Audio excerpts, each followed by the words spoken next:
찬송가 208장 찬양 드리도록 하겠습니다. 찬송가 208장입니다.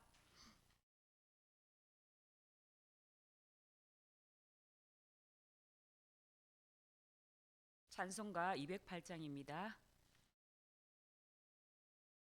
내 주의 너러워 주 계신 성전과 피 흘려 서신 교회를 내 사랑합니다. 내 주의 교회는 천성과 같아서 눈동자같이 아끼사 늘 보시는 이 교회 위하여 눈물과 기도로 내 생명 다하기까지 늘 봉사합니다.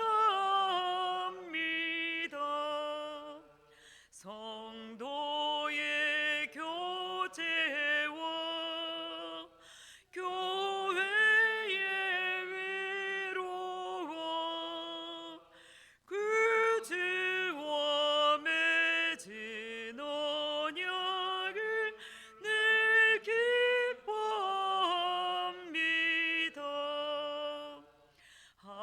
하늘의 영광과 베푸신 은혜가 진리와 함께 영원히 시온에 넘치는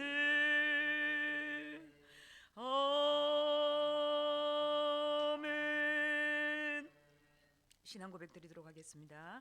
나는 전능하신 아버지 하나님 전지의 창조주를 믿습니다. 나는 그의 유일하신 아들 우리 주 예수 그리스도를 믿습니다. 그는 성령으로 잉태되어 동정녀 마리아에게서 나시고 본디오 빌라도에게 고난을 받아 십자가에 못 박혀 죽으시고 장사된 지 사흘 만에 죽은 자 가운데서 다시 살아나셨으며 하늘에 오르시어 전능하신 아버지 하나님 우편에 앉아 계시다가 거기로부터 살아있는 자와 죽은 자를 심판하러 오십니다. 나는 성령을 믿으며 거룩한 공교회와 성도의 교제와 죄를 용서받는 것과 몸의 부활과 영생을 믿습니다. 아멘. 오늘 말씀은 디모데전서 3장 8절에서 16절 말씀입니다. 디모데전서 3장 8절에서 16절 말씀입니다. 한 절씩 교독하도록 하겠습니다. 이와 같이 집사들도 정중하고 일구이언을 하지 아니하고 술에 임박히지 아니하고 더러운 일을 탐하지 아니하고 깨끗한 양심에 믿음의 비밀을 가진 자라야 할지니 이에 이 사람들을 먼저 시험하여 보고 그 후에 책망할 것이 없으면 집사의 직분을 맡게 할 것이요 여자들도 이와 같이 정숙하고 모함하지 아니하며 절제하며 모든 일에 충성된 자라야 할지니라. 집사들은 한 아내의 남편이 되어 자녀와 자기 집을 잘 다스리는 자일지니 집사의 직분을 잘하는 자들은 아름다운 지위와 그리스도 예수 안에 있는 믿음에 큰 담력을 얻느니라. 내가 속히 내게 가기를 바라나 이것을 내게 써는 것은 만일 내가 지체하면 너로 하여금 하나님의 집에서 어떻게 행하여야 할지를 알게 하려 함이니 이 집은 살아계신 하나님의 교회요 진리의 기둥과 터니라. 함께 읽겠습니다. 그도다 경건의 비밀이여 그렇지 않다 하는 이 없도다. 그는 육신으로 나타난 바 되시고 영으로 어렵다 하심을 받으시고 천사들에게 보이시고 만국에서 전파되시고 세상에서 믿음 받으시고 영광 가운데서 올려지셨느니라. 아멘. 오늘의 말씀은 크고도 경건의 비밀이여라는 제목을 가지고 함께 말씀을 나눠보도록 하겠습니다. 사도 바울의 동력자였던 아들인 디모데에게 편지를 통해서 목회에 대한 전반적인 조언을 해주고 있는 이야기입니다. 그 내용이 바로 오늘 디모데전서와 디모데후서인데요. 특별히 오늘 본문에서는 어떤 사람이 과연 집사가 되어야 하는가에 대한 주제에 대해서 언급을 하고 있습니다. 신약 성경에서 사용한 집사란 이 단어는 본래 종이란 뜻을 가지고 있습니다. 집사란 단어가 가진 본래 의미는 시종을 드는 사람이라는 내용이죠. 이것이 교회 안에서 정착이 되면서 섬기는 자 혹은 봉사하는 자라는 의미로 발전을 하게 된 것입니다. 초대교회에서 집사들의 의무는 어떤 것이냐면 교회 리더인 감독도 이나 장로들을 보좌하는 일을 맡았고 특별히 교인들 가운데 가난한 자들 구제하는 일에 힘을 썼습니다. 사도행전 6장을 보면 본래 초대교회에서 집사라는 직분이 이렇게 생겨나게 된 것도 교회 안에 구제 사업을 이렇게 원활하게 하기 위해서 이렇게 집사라는 직분을 주었습니다. 따라서 집사는 직분은 남들 위해서 군림하는 자가 아니라 온 교회를 섬기며 또 봉사하는 직책이라는 것을 알 수가 있습니다. 오늘날에도 교회 안에서 이 집사의 직분을 맡은 자들은 여러 모양으로 교회를 섬기며 성도들을 돕고 있지요. 자, 그렇다면 이 사도 바울은 어떤 사람이 집사의 자격이 있다고 말을 하고 있을까요? 우리 8절 말씀을 같이 한번 읽어보도록 하겠습니다. 시작. 이와 같이 집사들도 단정하고 일구이언을 하지 아니하고 술에 임박히지 아니하고 더러운 일을 담하지 아니하고. 먼저 집사는 모든 사람들에게 이렇게 존경받는 사람이어야 합니다. 이 말은 그가 교회 안에서뿐만 아니라 사회적으로도 인간관계가 원만한 사람이어야 한다는 내용이죠. 사실 그러기 위해서는 성숙한 성품을 이렇게 가진 사람일 수밖에 없습니다. 자신을 희생할 줄 알고 또 타인을 배려할 줄 아는 태도가 이렇게 있는 사람이죠. 특별히 집사는 누구에게도 흠잡힐 것이 없는 높은 도덕성을 이렇게 요구되었습니다. 또한 집사는 한 입으로 이렇게 두말하지 아니하는 사람이어야 합니다. 사람들 사이에서 쓸데없는 논쟁을 불러일으키고 사람들 사이에 분열을 가져오는 사람은 집사의 자격이 없는 사람이라는 것이죠. 또한 그들은 술에 임박히지 아니하고 더러운 일을 탐하지 아니하는 사람이어야 합니다. 집사의 역할이 성도들을 섬기고 또 믿음의 본이 되어야 되는데 술에 취한 삶을 즐긴다면 그들이 자신들이 맡은 일을 올바로 감당할 수가 없겠죠. 그리고 여기서 더러운 일을 탐하지 아니하는 사람은 어떤 사람일까요? 우리 고사성어에 견물생심이라는 내용이 있습니다. 물건을 보면 가지고 싶은 마음이 생긴다라는 내용이 있죠. 세상에 더러운 이익이 참 많습니다. 그죠? 깨끗하지 않은 이익이 참 많죠. 남을 덩쳐서 버려들이는 돈을 이렇게 더러운 이익이라고 이야기를 합니다. 또 교회 안에서 구제를 위해서 사용해야 되는 기금을 이렇게 탐하고 남몰래 헌금을 뒤로 빼돌리거나 한다면 얼마나 교회 안에서 큰일이 되겠습니까? 그것은 교회적으로 큰 문제가 될 뿐 아니라 세상 가운데 하나님의 영광을 가리는 그런 결과를 가지고 오게 됩니다. 이처럼 집사는 실무 능력보다 먼저 그의 성품이 사람 앞에서 인정받는 사람이어야 된다고 말하고 있습니다. 요즘 교회 안에서는 일꾼이 필요하고 또 재정적인 어려움 때문에 성급하게 사람들에게 직분을 맡기고 세우는 일들이 비일비재하죠. 그렇죠? 이런 일이 많이 일어나고 있습니다. 그러나 이러한 시대적 풍토가 교회를 병들게 하고 또 교회 안에 많은 이렇게 안 좋은 모습을 보이게 되는 케이스가 참 많습니다.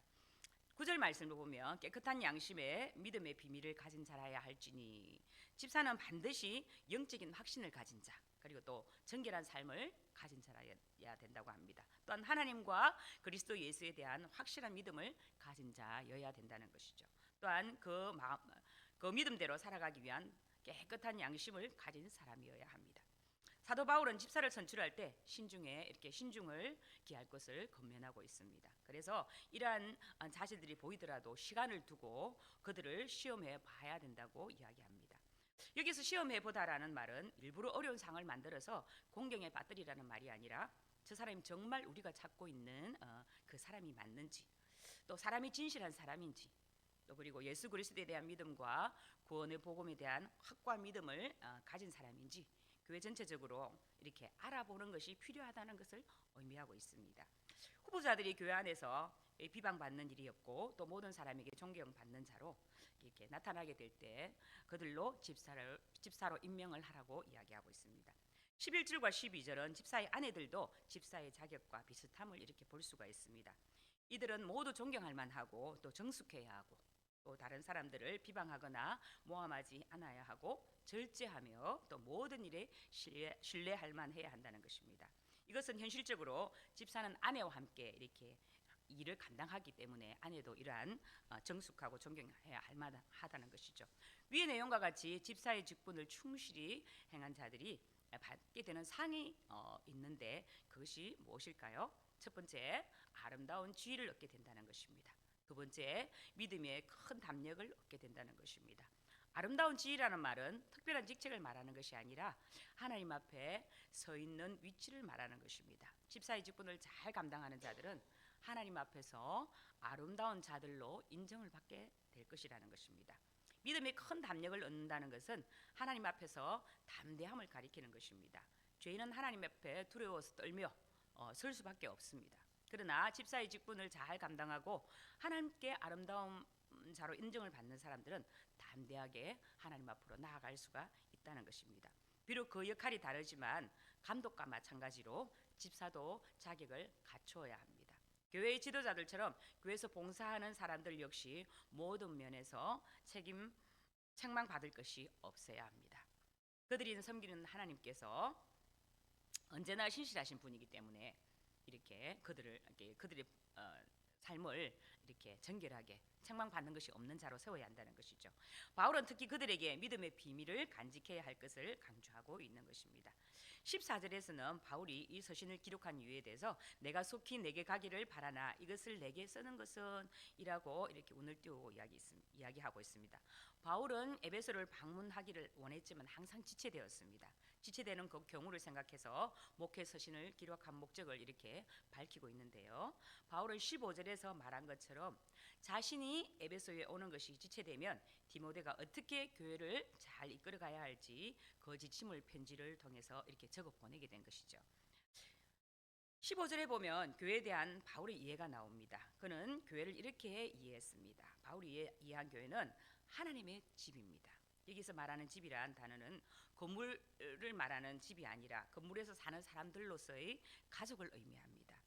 즉 바울은 교회란 하나님을 영적 아버지로 모시고 살아가는 그리스도인들로 구성된 한 가족으로 이해하고 있다는 것이죠.